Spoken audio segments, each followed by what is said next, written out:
Olá, sejam bem-vindos a mais um Devocional em Lucas. E dando continuidade aos devocionais, hoje nós leremos Lucas capítulo 6, versículos 24 a 26, que diz assim: Mas ai de vocês, os ricos, pois já receberam sua consolação. Ai de vocês que agora têm fartura, porque passarão fome. Ai de vocês que agora riem, pois haverão de se lamentar e chorar. Ai de vocês quando todos falarem bem de vocês, pois assim os antepassados deles trataram os falsos profetas, né? Aqui é a continuação do devocional, do último devocional a respeito das bênçãos. Essa é a parte dos ais, né?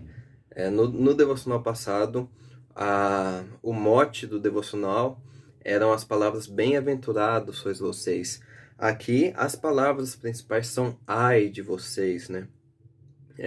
Dando a ideia aqui de ser o contraste, o contrário do que Jesus apresentou na passagem que nós analisamos no devocional passado. E esse ai, o termo ai, ele não abrange completamente o sentido do termo grego aqui da palavra. Porque ai aqui não é tanto uma ameaça, mas é mais um termo que envolve tristeza, que envolve pesar mesmo da parte de Jesus, que envolve compaixão da parte de Jesus. É mais pesar do que ameaça. Seria essa ideia, né?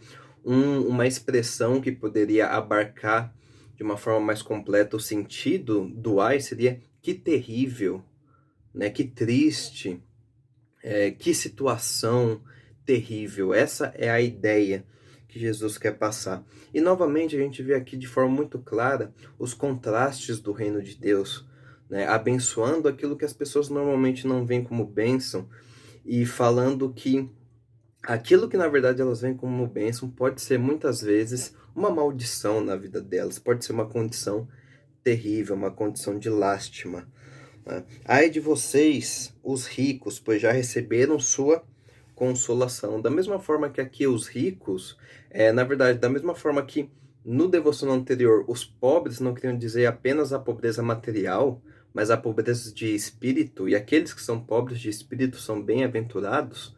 Aqui não é só a riqueza material que torna a vida dos ricos ruim, a vida dos ricos uma lástima, mas é aquela ideia de que com a riqueza material vem uma espécie de soberba espiritual, uma espécie de se acreditar que não se precisa mais de Deus, uma vez que você já tem tudo que você quer, uma autoconfiança que não vem de Deus de fato, né?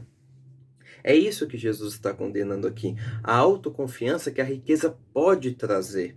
E não necessariamente a riqueza em si. Aquela ideia de que eu já tenho tudo que eu quero, eu não preciso de Deus. É isso que Jesus está condenando aqui. Da mesma forma, o versículo 25 segue essa ideia. Ai de vocês que agora têm fartura, porque passarão fome. Novamente aqui, a fome não é uma fome física, porque normalmente quem tem fartura dificilmente vai ficar pobre e vai passar fome, mas vai ter fome espiritual. Vai faltar uma alegria que não se tem em lugar algum.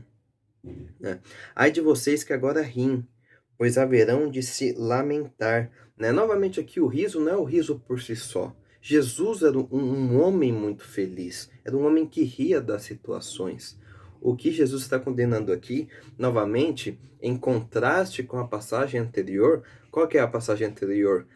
Bem-aventurados vocês que choram. Choram por causa de quê? Por causa da justiça, choram por causa das injustiças. Aqui são aqueles que riem por causa das injustiças, aqueles que riem por causa da maldade. É isso que Jesus está condenando. É de vocês que riem, porque pois haverão de se lamentar e chorar. Essa é a realidade por exemplo, do julgamento final, onde toda injustiça será cobrada. Ai de vocês quando todos falarem bem de vocês, pois assim os antepassados deles trataram os falsos profetas. Ou seja, aqui novamente não é você ter um exemplo ilibado e ser reconhecido por isso. Não é o ponto. Que o ponto é você ser louvado por aqueles que não deveriam te louvar, né? Por aqueles que estão em luta, estão no extremo oposto com relação ao reino de Deus, com aqueles que de fato odeiam o reino de Deus, com aqueles que de fato não se encaixam no reino de Deus, como é o caso daqueles que trataram os falsos profetas, né, que não se encaixavam com o reino de Deus. Que essa não seja a nossa condição. Que Deus nos ajude a não cairmos nesse tipo de situação, nessas situações, né? Que miseráveis seríamos nós, né, se caíssemos nisso. Então, que Deus possa nos preservar de contextos como esses. Deus abençoe e até o próximo devocional.